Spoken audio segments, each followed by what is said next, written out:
Yo les postos, bienvenue dans cette nouvelle vidéo. Je pense qu'hier, après le match contre l'AS Saint-Etienne, beaucoup de supporters, et moi le premier, avons pris ce match avec trop d'émotion. Voilà, on s'est trop concentré sur la blessure de Kylian Mbappé, comme quoi Perrin l'avait fracassé, la durée d'indisponibilité, que Saint-Etienne était venu en mode boucher. Mais je pense qu'il faut approfondir la chose, et j'ai regardé encore une fois le match, bien comme il faut, au calme, et j'ai mis la blessure de Mbappé de côté est forcé de constater que le Paris Saint-Germain, en première mi-temps, et surtout les 20 premières minutes, que ce soit techniquement, tactiquement, défensivement, au milieu de terrain, au niveau de la récupération, au niveau des courses, on a sombré contre un bon AS Saint-Etienne.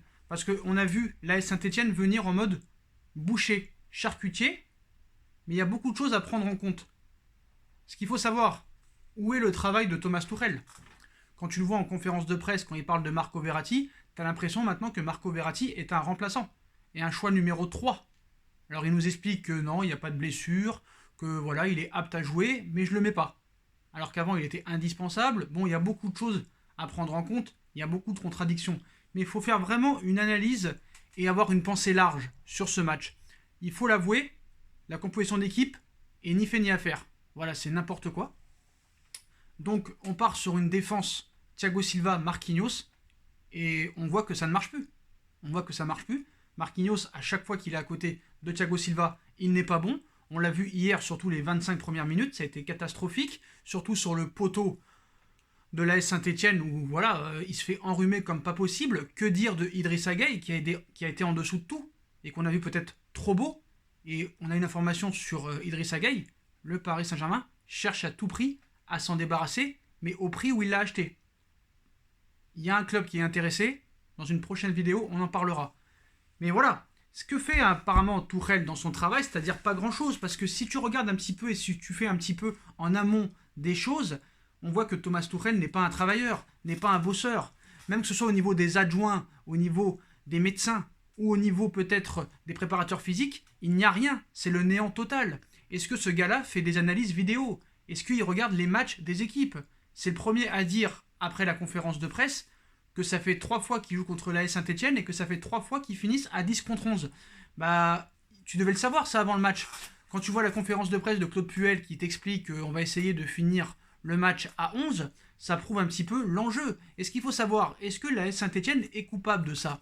J'ai envie de te dire non, parce que c'est pas pour défendre l'AS Saint-Etienne, c'est que tu sais et tu dois savoir comment joue l'AS Saint-Etienne. Surtout que tu l'as vu au mois de janvier et au mois de décembre en Ligue 1 et en Coupe de la Ligue. Certes, tu as marqué une fois 6 buts et une fois 4 buts, mais tu as vu que dans l'impact physique, ils sont très très très impactants. Et toi, tu ne peux pas répondre. Parce que, 1, tu n'as pas les joueurs, et 2, tu n'as pas la qualité d'observation de faire de l'analyse vidéo où tes adjoints, ou tes peut-être kinés ou je ne sais quoi, font de l'analyse. Où est l'analyse? Où est le travail en amont? À quoi sert ce coach à part se plaindre? Je ne sais pas. Mais en tout cas, parlons du jeu. Donc c'est sûr qu'on peut faire beaucoup de contradictions. L'AS Saint-Etienne, je vous invite à regarder les 25 premières minutes et même toute la première mi-temps. Paris était complètement déséquilibré. Surtout au milieu de terrain. Et à l'arrivée, le seul qui est irréprochable hier, c'est Keylor Navas. C'est Keylor Navas.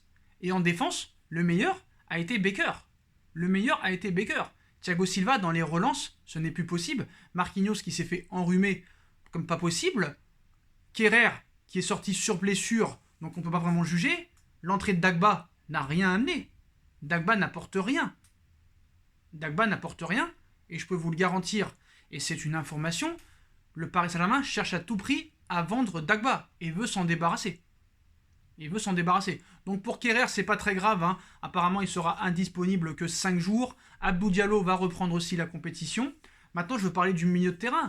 Paredes a été, moyen, mais n'a pas été catastrophique. Mais je veux parler d'Idrissa Gueye. Qu'on a peut-être vu trop beau après le match contre le Real Madrid en septembre dernier, 3-0. C'était un Real qui n'était pas prêt. Il a fait un très gros match, certes, mais voilà, quand tu vois les 20 premières minutes d'Idrissa Gueye hier, ça fait très très peur. Et je suis désolé, j'ai regardé un petit peu les statistiques, 47% de ballons perdus. 47 ballons 47% de ballons perdus. Vous pouvez aller vérifier sur les stats. C'est quand même assez incroyable. Ça fait presque la moitié. Ce n'est plus possible. Du jeu vers l'arrière, de la peur dans son jeu, ce n'est plus possible. Ce n'est plus possible. Je comprends pourquoi maintenant le Paris Saint-Germain veut s'en débarrasser. Ce qu'il faut savoir, c'est que les Idrissa Gueye, les Ander Herrera et autres ne sont pas les choix de Leonardo. C'était travaillé en amont par Antero Henrique, ancien directeur sportif du Paris Saint-Germain. Le Paris Saint-Germain, l'année dernière, a changé de directeur sportif et a fait revenir Leonardo. Leonardo, en soi, à part le transfert de Mauro Icardi, n'a pas fait grand-chose et a juste finalisé les dossiers de Henrique. Ce n'est pas le recrutement de Leonardo. Leonardo a encore, certes, tout approuvé, mais il manque vraiment un organigramme dans cette équipe parce que j'ai été un peu dur sur Loïc Perrin. Je pense pas qu'ils veulent dans sa tête casser la jambe à Mbappé. Le problème c'est que Mbappé va très très vite et que Perrin arrive très en retard. Après je veux parler sur l'impact physique. J'étais le premier à me plaindre hier, peut-être sur le coup de l'énervement de la blessure de Mbappé ou autre. Parce que ça aurait été n'importe quel autre joueur qui aurait été blessé gravement, j'aurais parlé de la même façon. Pour moi Mbappé et Kehrer c'est la même chose. Je suis désolé. Moi c'est comme ça dans mon état d'esprit. Le problème c'est que là encore, je me répète, où est le travail de Thomas Tuchel? Tu le sais comment ça se passe en Ligue 1. Tu le sais que ça joue très très physique, que tu vas recevoir de l'impact physique. Quand tu vois les matchs de l'Atalanta Bergame, et quand tu vois les matchs du PSG en ce moment, certes, je le sais, l'Atalanta Bergame a repris la compétition maintenant depuis plus d'un mois et demi. C'est normal qu'il est en avance sur le Paris Saint-Germain. Et on peut aussi constater que pourquoi le Paris Saint-Germain a arrêté de jouer. C'est vrai que ça a été mieux en deuxième mi-temps, mais à part Di Maria et Sarabia, personne n'a tenté quoi que ce soit. Personne n'a tenté quoi que ce soit. Mauro Icardi était complètement absent, même si on sait que Mauro Icardi, lui c'est un planteur, c'est un finisseur, c'est un renard et qu'il lui faut des ballons pour un petit peu exister. Mais voilà, je crois qu'il a touché moins de 10 ballons hier. Neymar et consorts ont vraiment eu peur de se blesser, c'est pour ça que je pense qu'ils ont voulu gérer. Donc le Paris Saint-Germain a été mieux en deuxième mi-temps. D'ailleurs, Jesse Moulin a sorti quelques parades, ça aurait pu finir à 2-3-0, mais en première mi-temps, ça peut faire 2-1 ou 3-1 pour l'AS Saint-Etienne. Fofana a été très très fort, Buana devant a été très bon. Voilà, il faut le dire aussi. Et comment tu vas faire si, admettons, tu passes l'Atalanta Bergame et que tu tombes contre l'Atlético Madrid? C'est le même jeu. Et au niveau physique, tu n'as pas de répondant parce que, à part peut-être Paredes, il n'y a personne physiquement qui peut répondre à l'impact physique. C'est pour ça qu'au niveau du recrutement, Leonardo va devoir faire quelque chose. Prendre des Manuel Pellegrini ou peut-être des Milinkovic-Savic ou des Dominique Sobolzai du Red Bull Salzbourg. Dites-moi en commentaire ce que vous en pensez. Mais voilà, c'est sûr qu'il y en a qui vont me dire « Oui, mais Sacha, comment tu peux expliquer alors que le Barça de Messi, Villa, Pedro, Iniesta, Xavi, Busquets marchait sur l'eau ?» Oui, mais on ne peut pas comparer ces milieux de terrain-là au milieu de terrain du Paris Saint-Germain. Voilà. Gay Paredes, c'est pas Iniesta et Xavi. Il faut se le dire. Et à un moment donné, dans ce club du Paris Saint-Germain, il faudrait aussi un peu plus d'âme. Un peu plus d'âme. Parce que c'est bien beau de se régaler contre le Celtic, contre Beveren, contre le Havre, des 9-0, des 7-0 et des 4-0. Mais à un moment donné, Paris, il va falloir que dans l'impact physique, il se réveille. Dans la motivation, il se réveille. Parce que là, moi, je regarde les 25 premières minutes hier, j'ai très peur de l'Atalanta Bergame.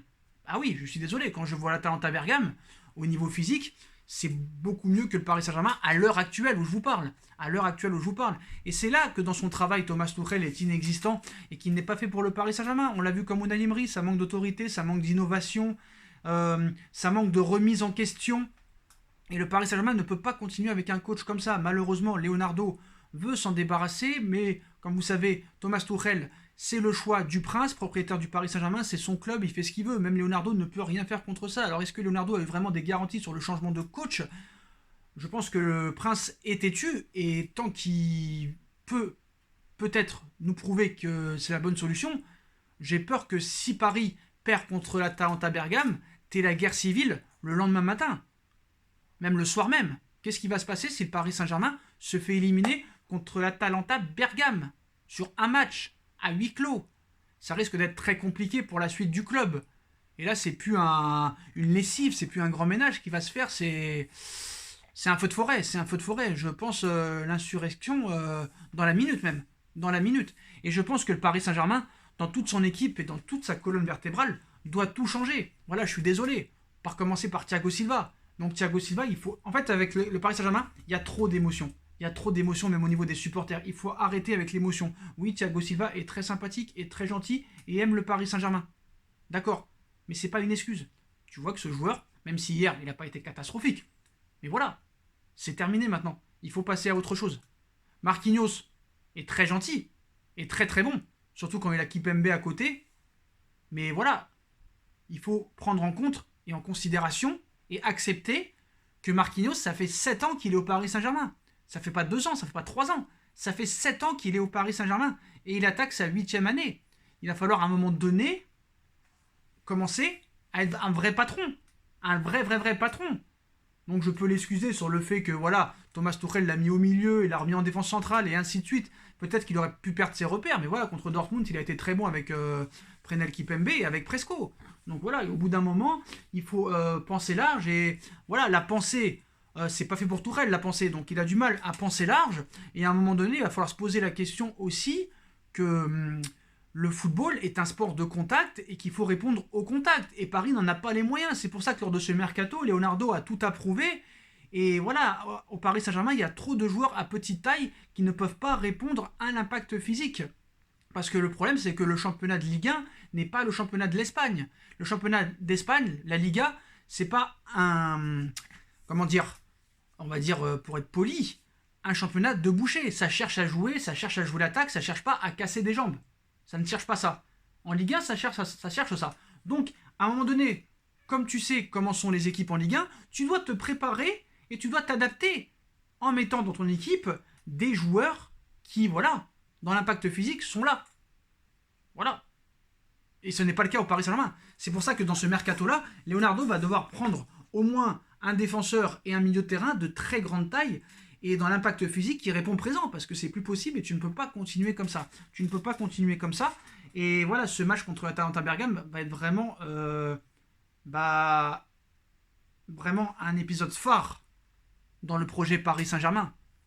C'est ça le truc. Parce que ce qu'il faut savoir, c'est que les supporters du Paris Saint-Germain depuis 2011, depuis qu'il a été racheté par les Qataris, par QSI, beaucoup de supporters sont supporters de Neymar, de Mbappé, ou comme ils ont été supporters de Zlatan, de Cavani. Ils ne sont pas supporters du Paris Saint-Germain. Si, admettons, du jour au lendemain, Mbappé et Neymar partent dans un autre club, est-ce que vous pensez que tous ces supporters-là vont rester à supporter le Paris Saint-Germain? Non, ils vont aller suivre Neymar et Mbappé. Donc c'est pour ça qu'il faut un petit peu penser large et être objectif dans l'analyse. C'est pour ça que je retenais à faire cette vidéo-là, et même dans l'organigramme du Paris Saint-Germain. On voit que ce coach ne sert strictement à rien. Voilà. C'est du niveau Domenech, c'est du niveau... je ne sais pas de qui parler, mais voilà. J'ai lu son livre à Thomas Tuchel, je me suis arrêté à la page 56, parce que ce livre était ni fait ni à faire, et il n'y a rien à en retenir. Il n'y a rien à en retenir. Et voilà, il faut arrêter des fois aussi... Bon, après, c'est après le match, hein, tu peux aussi avoir des excuses. C'est un sport de contact, le Paris Saint-Germain, il faut l'avouer. Moi, c'est mon club de cœur depuis 1998 que je suis supporter de cette équipe. Donc, à un moment donné, il faut faire une pensée et une vraie analyse sur les 25 premières minutes hier. Le Paris Saint-Germain, tactiquement, techniquement, offensivement, défensivement, se fait bouffer par l'AS Saint-Etienne. Et le Paris Saint-Germain était complètement déséquilibré. Complètement déséquilibré. Est-ce qu'ils ont pris l'AS Saint-Etienne de haut? Je pense que ce match n'est pas préparé. Je pense que Thomas Tuchel n'est pas un travailleur, n'est pas un bosseur, ne fait pas de travail vidéo, ou que ce soit ses adjoints, ou que ce soit ses préparateurs physiques, ou ses médecins. Il n'y a rien, il n'y a pas de travail. Et c'est ça le problème au Paris Saint-Germain. Tu ne peux pas continuer avec un coach comme ça. Et j'espère que les dirigeants, Leonardo et consorts, ne vont pas se mordre les doigts lors de ce match contre l'Atalanta Bergame, parce que pour moi, tu n'es pas tout à fait prêt, et tu es loin d'être prêt. Tu es très loin d'être prêt. Après, oui, je sais, en commentaire, vous allez me dire, l'Atalanta a repris depuis un mois. Mais oui, on sait très bien tout ça. On sait très bien, mais je parle au niveau impact physique et offensif. Ça va aller beaucoup plus vite. Ça va aller beaucoup plus vite que l'AS Saint-Etienne, encore plus. Alors que l'AS Saint-Etienne, t'as bougé pendant les 25-30 premières minutes. Qu'est-ce qui va se passer donc contre l'Atalanta Bergame? Je pense que il faut vraiment vite se reprendre contre l'Olympique Lyonnais. Mais voilà, pour moi, Tuchel ne doit plus être entraîneur du Paris Saint-Germain. Que ce soit qualification ou pas qualification après la Ligue des Champions, quoi qu'il en soit le résultat. Parce que voilà, ça joue sur un match, et sur un match, tout est possible. Donc voilà, je ne vais pas parler pendant des heures pendant cette vidéo, mais voilà, je tenais à faire ce travail en amont. Et au Paris Saint-Germain aussi, je tiens à rajouter qu'il faut un organigramme. Tu vois, tous les grands clubs, il y a des choses qui ne peuvent pas passer. Tu vois, le Bayern de Munich, ils ont des Laudrup, ils ont des Rummenigge, ils ont des Beckenbauer, ils ont des Uli Hoeneß, comme au Bayern, comme au Real Madrid. Quand tu as un Zidane et un Florentino Pérez, t'as pas besoin de grand-chose. Quand tu as un Diego Simeone à l'Atlético Madrid, t'as pas besoin de grand-chose. Comme à l'Inter, Marotta, ou comme à la Lazio, Nolito. C'est des hommes qui, voilà, ont des hommes derrière eux pour travailler. Et à Paris, il n'y a pas ça. Il n'y a pas ça. C'est pour ça que cette vidéo est un peu longue, mais je tenais vraiment à dire les choses telles qu'elles sont. À Paris Saint-Germain, il faut un organigramme. Leonardo ne peut pas faire tout seul. Voilà, un grand coach, un grand directeur sportif, un grand président. Je n'ai rien contre Nasser Al-Khelaifi, mais Nasser Al-Khelaifi, pour moi, est plus un directeur du marketing et de la marque plutôt qu'un vrai président à la Louis Nicolin ou à la De Laurentiis de Naples. C'est ça qu'il faut au Paris Saint-Germain. Il faut des mecs, voilà comment Tourelle, hier, après la conférence de presse, ne peut pas dire « oui, on a coulé, on doit faire mieux ». C'est Marquinhos qui l'a fait à sa place. Hier, c'était Marquinhos, le coach du Paris Saint-Germain. Marquinhos t'explique hier, après le match, voilà, des fois, on n'arrive pas à jouer, ça arrive, on est complètement... on n'a pas la main sur le match, mais il faut avoir l'intelligence de garder le résultat. C'est ce qu'a fait le Paris Saint-Germain. Ça prouve que quand même Paris est un grand club. Mais voilà, en amont, il n'y a pas de travail fait par le coach. Il n'y a pas de travail fait par les adjoints. Il n'y a rien. Il n'y a rien. Et quand on nous explique que peut-être Mbappé et Neymar veulent que Tourelle reste, évidemment qu'ils veulent qu'il reste. Parce qu'ils font ce qu'ils veulent. Ils font ce qu'ils veulent. Jamais on va les remettre en question. Jamais on va les clasher. Jamais. Alors qu'un Diego Simeone, un Mourinho, un Bielsa ou autre oserait dire ce qu'il faut dire. Et n'hésiterait pas à faire de la langue de bois avec ces joueurs-là. Donc à un moment donné aussi, on peut comprendre que les joueurs du PSG aient eu peur de la blessure. Ça aussi, on peut le concevoir. On peut le concevoir aussi que voilà, ça manque de rythme. Mais Saint-Etienne aussi manquait tout autant de rythme du Paris Saint-Germain. Donc il y a beaucoup à faire. Et je pense que voilà, il doit y avoir un recrutement à faire dans ce sens. Des joueurs de impact physique, tels que des Savic, des Pellegrini, des Sobolzai, des joueurs de grosse taille, voilà, comme des Bakayoko, même si c'est pas Bakayoko que je dis qu'il faut prendre, mais voilà, vous avez compris un petit peu le message. Des joueurs qui rentrent dedans, un Skriniar en défense centrale serait vraiment l'idéal. Mais voilà, à part Keylor Navas hier, je vois pas de vrai leader dans cette équipe et vraiment je suis très inquiet pour Atalanta Bergame. J'espère que le match contre l'Olympique Lyonnais va être meilleur, mais voilà, le Paris Saint-Germain vraiment doit reconstruire des choses et des joueurs comme Marquinhos doivent encore prouver encore plus parce que ça fait quand même 7 ans qu'ils sont au PSG, on attend beaucoup d'eux. Et voilà, il y a beaucoup de choses à attendre et il faut un peu plus d'âme dans ce club. Voilà, je tenais aussi à dire que j'étais vraiment très surpris. J'ai fait des vidéos sur l'Olympique de Marseille, sur l'Olympique lyonnais. Et souvent, quand les Marseillais et les Lyonnais n'étaient pas d'accord avec moi, peu de gens m'insultaient, mais beaucoup parlaient avec des arguments.